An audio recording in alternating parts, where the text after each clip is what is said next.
Today we are unboxing and showcasing the Maxpeedingrods 3-jaw puller with a slide hammer.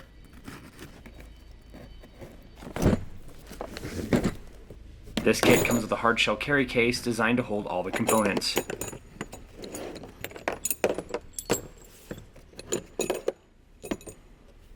Here is the slide hammer and the handle, an internal puller, a large internal puller, an external style puller. To assemble the slide hammer tool, run the cone onto the handle, then select the puller style you need. Then simply spin on the desired puller.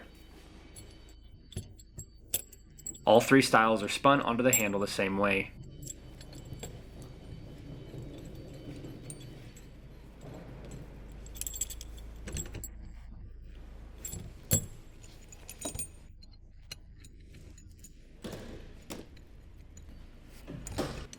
Here's an example of using the external puller on a wheel bearing.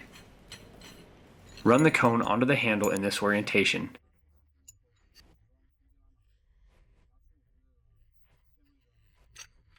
Then spin on the external style puller. Place the three jaws onto the outer edge. Then spin the cone down to apply pressure on the arms. Next, run the slide hammer, allowing the weight to knock loose the part. Make sure you are pulling perfectly straight and not at an angle. Here's an example of using the internal puller.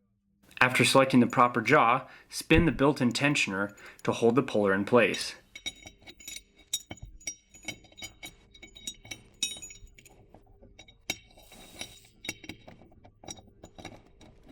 Now that the jaws are ready, go ahead and install the handle onto your puller.